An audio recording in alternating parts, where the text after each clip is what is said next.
அன்பு பேகுருஸ் நேயர்களுக்கு வணக்கம். நம்முடன் இன்று இணைந்திருப்பவர் அரசியல் விமர்சகர் திரு ஸ்ரீகுமார் சார் அவர்கள். சார் வணக்கம் சார். உங்களை வரவேற்பதில் பெருமிதம் அடைகிறோம்.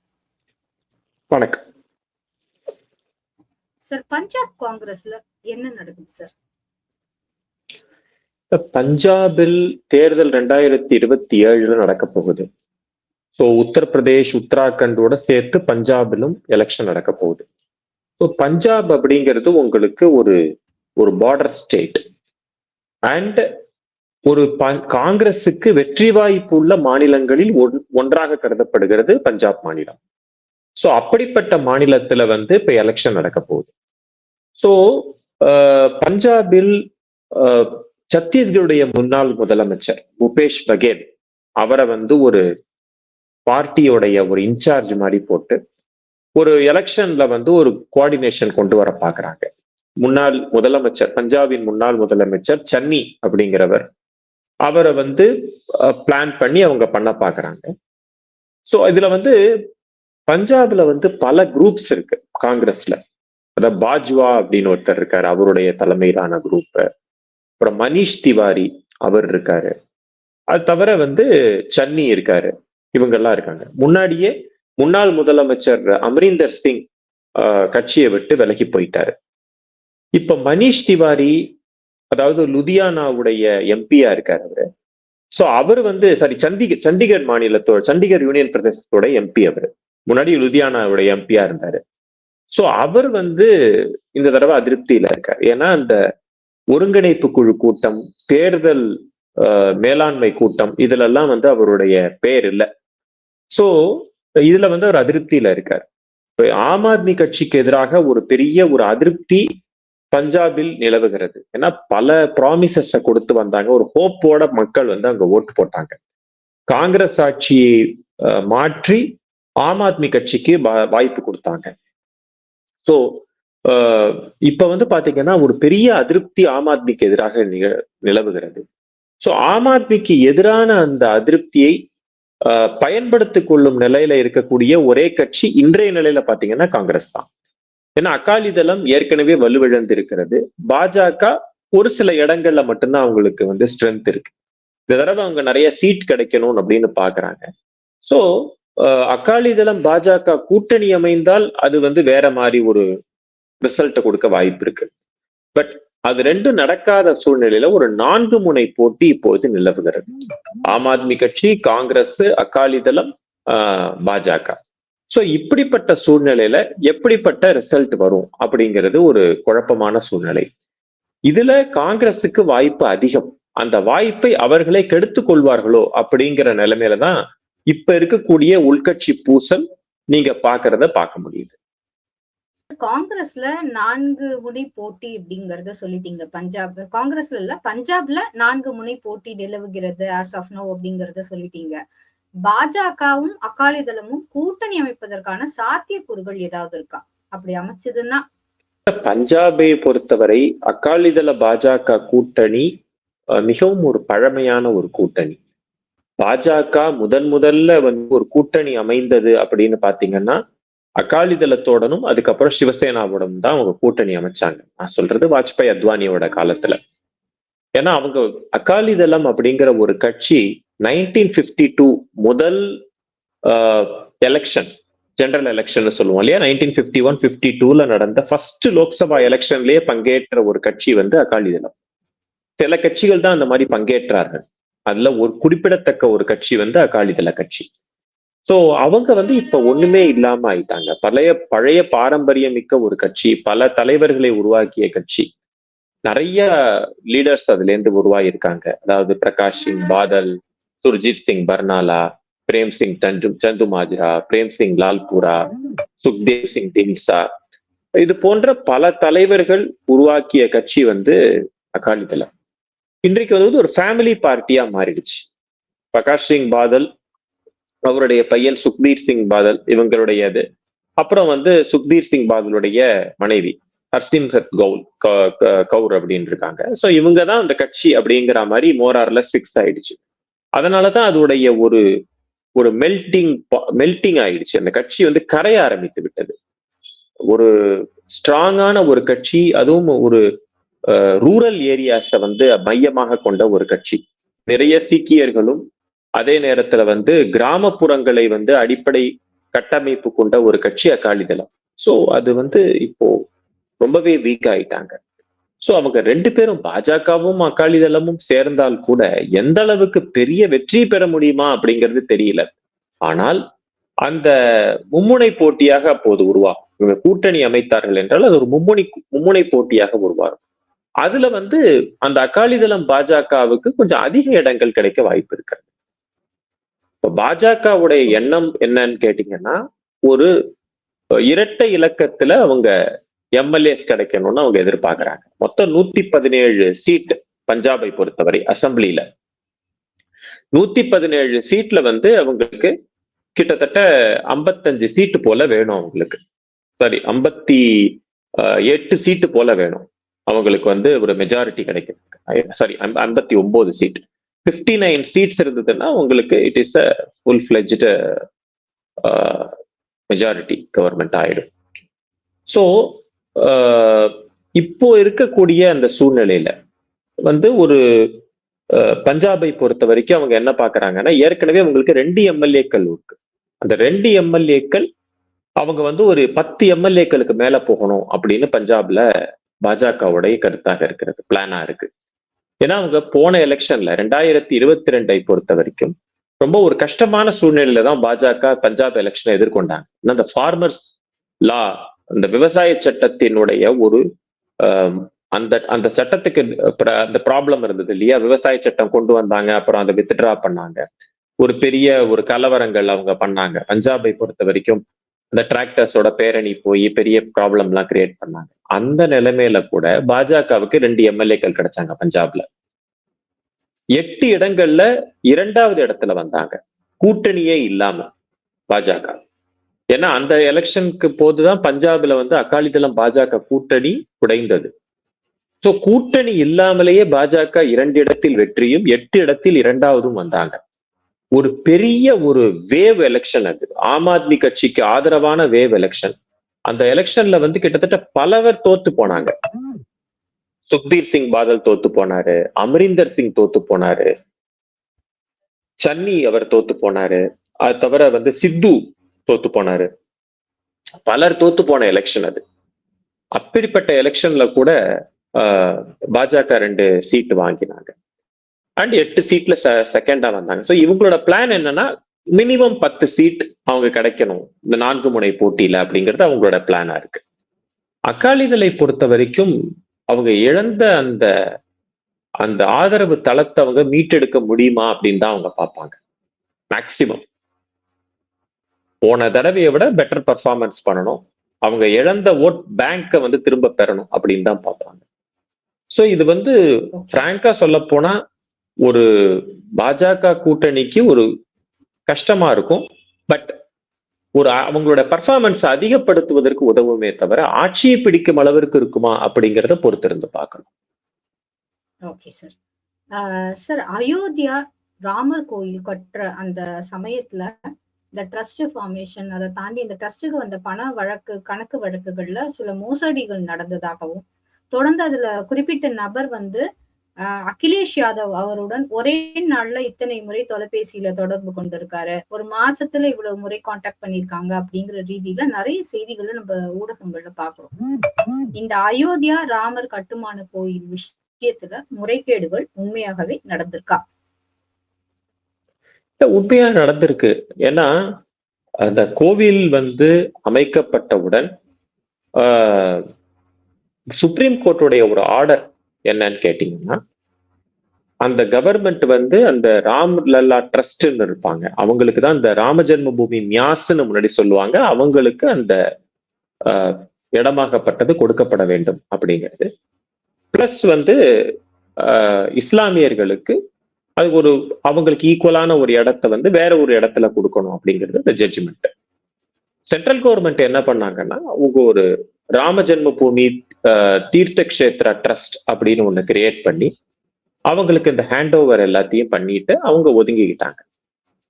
சென்ட்ரல் கவர்மெண்டோடைய ஜாப் என்னன்னா, மெயினா இந்த டிரான்சிஷன் ஆஃப் அந்த இடங்களை வந்து கொடுத்துட்டு அவங்க விலகிட்டாங்க. அதை பிரதமரும் பாராளுமன்றத்துல அவர் அறிவிச்சார். அதற்கப்புறம் அந்த கோவில் கட்டுவதற்கு பிரதமரின் முன்னாள் சீஃப் செக்ரட்டரியா இருந்தார், கேபினட் செக்ரட்டரியா இருந்தாரு. அவர் பேரு பிரின்சிபல் செக்ரட்டரி, முதன்மை செயலாளர் அப்படின்னு சொல்லுவோம் இல்லையா, அவர் பிரின்சிபல் செக்ரட்டரி நிப்தேந்திர மிஸ்ரான்னு பேரு.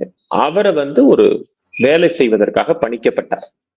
அவர் ஃபுல்லா அந்த கோயிலை கட்டி முடிச்சு அந்த பழையங்காலத்து அந்த சிற்ப வேலைப்பாடுகளும் இருக்கணும், அதே நேரத்துல நியூ டெக்னாலஜிஸ், மாடர்ன் டெக்னாலஜிஸும் இருக்கணுங்கிற மாதிரி. பிளஸ் நிறைய யாத்ரீகர்கள் அவங்களுக்கு ஸ்பேஸ் இருக்கணும், பிளஸ் ஊனமுற்றவர்கள், வயதானவர்கள் அவங்களுக்கு ஃபெசிலிட்டிஸ் இருக்கணும். அது மாதிரி பல பிளான்ஸோட பண்ண ஒரு இடம் அது. அதுல நீங்க சொல்ற மாதிரி அந்த கோயில் உருவாக்கப்பட்டவுடன் நன்கொடைகள் நிறைய வர ஆரம்பித்தது. ஸோ அதை மேனேஜ் பண்ண வேண்டிய பொறுப்பு அந்த ட்ரஸ்டுக்கு உண்டானது. அந்த ட்ரஸ்ட்ல நிறைய பேர் இருக்காங்க. அதுல சம்பத் ராய் அப்படிங்கிறவர் விஸ்வ ஹிந்து பரிஷத் அவரோட சேர்ந்தவர் அவர். சோ அவங்க என்ன பண்றாங்க, இந்த டைரக்ட் அஃபேர்ஸ் யார் வச்சுக்கன்னா முக்காவாசி பேர் மடாதிபதிகளா இருக்காங்க. இப்போ பெஜாவர் மட சுவாமிகள் இருக்காரு, அப்புறம் கோவிந்தகிரி அப்படின்னு ஒருத்தர் இருக்காரு, இப்போ ஒரு மடாதிபதியா இருக்காரு. அப்புறம் நிருத்தி கோபால் தாஸ் அப்படின்னு அந்த ராம ஜென்ம பூமி அறக்கட்டளையோட தலைவர் நிருத்தி கோபால் தாஸ் இருக்காரு.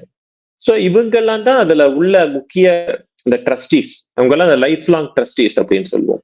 நிர்வாகத்தை கவனிப்பதற்காக இவங்க 2 பேர் வந்திருக்காங்க. அதுல என்ன இருக்குன்னா நிறைய பணங்கள், அதாவது குறிப்பாக அந்த நன்கொடைகள், உண்டியல் காணிக்கை, இந்த போன்ற விஷயங்கள் மோசடி நடந்திருப்பதாக தகவல் வந்திருக்கிறது. அதனால தான் அதை விசாரிப்பதற்காக ஒரு எஸ்ஐடி அமைக்கப்பட்டு கிட்டத்தட்ட 8 பேர் அதுல கைது செய்யப்பட்டிருக்காங்க. ஸோ அவங்கள்ட்டேருந்து பல தகவல்கள் வருது. சில பணங்கள் திருப்பவும் கிடைச்சிருக்கு. அவங்க எடுத்ததா சொன்ன பணங்கள் மீண்டும் எடுக்கப்பட்டுள்ளன. இதுக்கு நடுவுல அவங்க என்ன சொன்னாங்கன்னா, அகிலேஷ் யாதவும் சரி, எதிர்கட்சி தலைவர்களும் அவங்க எல்லாம் என்ன சொல்ல ஆரம்பிச்சாங்கன்னா, நிறைய நன்கொடைகள்லாம் இதுல காணா போயிருக்கு. குறிப்பாக சொல்ல போனா அந்த தங்கத்தால் ஆன அந்த ராமச்சரித்திர மானஸ், அதுக்கப்புறம் வெள்ளியிலான அந்த ஹாரம், ராமருக்கு உண்டான பாதுகை, அதுக்கப்புறம் ஒரு காகபுஜண்டருடைய ஒரு சிலை, இதெல்லாம் காணும் அப்படின்னு எல்லாம் எழுப்பிக்கிட்டு இருந்தாங்க. சோ அதுல என்ன ஆயிருக்கு இந்த தடவை அப்படின்னா, நேத்திக்கு அந்த கோயிலுடைய ட்ரெஷரர் கோவிந்தகிரி மகாராஜ் அப்படிங்கிறவர் அந்த எல்லாத்தையுமே பத்திரிகைக்காரங்கள்ட்ட டிஸ்பிளே பண்ணாரு. அது காணா போனதா சொல்லப்பட்ட எதுவுமே அந்த ஸ்டோர்ஸ், இந்த ட்ரெஷரியில தான் இருக்குது, எதுவுமே காணா போகல அப்படின்னு சொல்லி அதை ஓப்பனா பத்திரிகையாளர்கள் படம் பிடிப்பதற்கும் வீடியோ எடுப்பதற்கும் அவர் ஷோ பண்ணார் எல்லாத்தையும். சோ இதுல என்ன தெரியுதுன்னா, முக்கியமாக அந்த கையாடல் பண்ணப்பட்ட பணம் அந்த உண்டியல் பணங்கள் கையாடப்பட்டிருப்பதாக தெரிய வருது. அதுல சம்பந்தப்பட்டவங்களும் நீங்க சொல்ற மாதிரி எதிர்கட்சி தலைவர்களோடு அவங்க கம்யூனிகேஷன்ல இருந்திருக்கிறாங்க. ஸோ இது எல்லாமே இந்த எஸ்ஐடி இன்ஃபர்மேஷன் எவ்வளவு உண்மையா வரப்போகுது அப்படிங்கறத அந்த விசாரணைக்கு அப்புறம் தான் தெரிய வரும். இது எல்லாமே பத்திரிகை செய்தி. ஸோ இதை பேஸ் பண்ணி அந்த எவ்வளவு சீக்கிரம் அவங்க இந்த எஸ்ஐடி இன்வெஸ்டிகேஷன் ரிப்போர்ட் சம்பந்தப்பட்டவங்க தண்டிக்கப்படுகிறார்களோ அப்போது இதோடைய அந்த நம்பகத்தன்மை அது வெளிவரும் அப்படின்னு நம்ம பார்க்கலாம். என்ஆர்சி பற்றி ஓவைசி ஒரு வார்த்தை சொல்லியிருக்காரு. இது திரும்பி வருவதற்கான சாத்தியக்கூறுகள் இருக்கா? இல்ல, என்ஆர்சி அப்படின்பதற்கு பதிலாக பல்வேறு வேலைகள் நடந்துகிட்டு இருக்கு. ஏன்னா ஒரு டெமோகிராபிக் சேஞ்சஸ் அது இந்தியா முழுவதும் அது ரொம்ப கவனமாக மேற்கொள்ளப்பட்டு வருகிறது. என்ன காரணம் அப்படின்னு கேட்டா, அண்டை மாநிலங்களான இந்த பங்களாதேஷ்ல இருந்தோ அல்லது பாகிஸ்தானில் இருந்தோ அல்லது இந்த பர்மாவுடைய அந்த ரோஹிங்கியாஸா இருந்தோ இவங்க எல்லாருமே பல்வேறு, அதாவது நம்மளோட பார்டர்ஸ் ரொம்ப வீக்கா இருக்கு. இப்போ வெஸ்டர்ன் சைட்ல இருக்கிற, நார்த் வெஸ்டர்ன் சைட்ல இருக்கிற அளவுக்கு பார்டர்ஸ் ஈஸ்டர்ன் சைட்ல இல்ல. இப்போ உங்களுக்கு ஜம்மு காஷ்மீர் இருக்கு, அதுக்கு கொஞ்சம் பஞ்சாப் இருக்கு, பஞ்சாபுக்கு அப்புறம் உங்களுக்கு ராஜஸ்தான் இருக்கு, அப்புறம் குஜராத் இருக்கு. இந்த சைடு எல்லாம் பாத்தீங்கன்னா முக்காவாசி இந்த டெசர்ட் சைடா இருக்கு டுவர்ட்ஸ் பாகிஸ்தான் சைட்ல. கீழே பாத்தீங்கன்னா உங்களுக்கு வி ஹாவ் அ சீஸ், கடல்கள் இருக்கிறதுனால அது ஒரு பார்டரா இருக்கு. பட் வேற நீங்க வந்து பங்களாதேஷ் அந்த சைடு, பெங்கால் அந்த ஏரியா, அஸ்ஸாம் பாத்தீங்கன்னா பர்மா வழியா பங்களாதேஷ், பங்களாதேஷ் வழியா கிழக்கு மாநிலங்களா இருக்கக்கூடிய முக்காவாசி வடகிழக்கு மாநிலங்கள், அஸ்ஸாம், பெங்கால் இது போன்ற வழியாக, அப்புறம் பீகார் இப்படி வராங்க. சோ இது போன்ற அந்த ஊடுருவல்கள் அதிகமாக இருப்பதாக, அது வந்து ஒரு பெரிய த்ரெட்டா இருக்கு. அதாவது மக்களுடைய பொருளாதாரத்திற்கும் ஜீவாதாரத்திற்கும் ஒரு பெரிய த்ரெட்டா இருக்கு. சோ முக்காவாசி பாத்தீங்கன்னா வேலை வாய்ப்புகள் அவங்களுக்கு போகுது. அதனால இந்தியன்ஸா இருக்கிறவங்களுக்கு அந்த வேலை வாய்ப்புகள் கிடைக்காம போகுது. அதே நேரத்துல வந்து சமூக விரோத செயல்கள் அதுல வந்து ஈடுபடும் போது ப்ராப்ளம் வருது. அதுக்கப்புறம் வந்து மக்கள் பெருக்கம், அதனால சில ப்ராப்ளம் வருது. நோய்கள், அதுக்கப்புறம் வந்து இது போல பல விஷயங்கள். அதாவது ஒரு இந்த இன்கர்ஷன்ஸ்னு சொல்லுவோம் இல்லையா, இதுல வந்து இந்த டெமோகிராபிக் சேஞ்சஸ்னால வந்து ஒரு பர்டிகுலர் ப்ராப்ளம் மட்டும் கிடையாது, இது ஒரு பெரிய வைடு சப்ஜெக்ட். சோ அதனால வந்து இதை சமாளிக்கக்கூடிய ஒரு சூழ்நிலைக்கு மத்திய அரசாங்கம் தள்ளப்பட்டிருக்கிறது. சோ அதை வந்து அவங்க மட்டும் தனியா பண்ண முடியாது, அதுக்கு மாநில அரசாங்கங்களின் உதவியும் தேவைப்படுகிறது. ஃபார்ச்சுனேட்டா இந்த தடவை வந்து அஸ்ஸாம் அண்ட் பெங்கால் அந்த ஸ்டேட்ஸ்ல வந்து பாஜகவோட ஆட்சி வந்திருக்கிறது. பீகாரும் பாஜக ஆட்சி நடக்கிறது. இவங்க எல்லாம் பார்டர் ஸ்டேட்ஸ். பீகார், பெங்கால், அஸ்ஸாம் இவங்க எல்லாம் பார்டர் ஸ்டேட்ஸ்.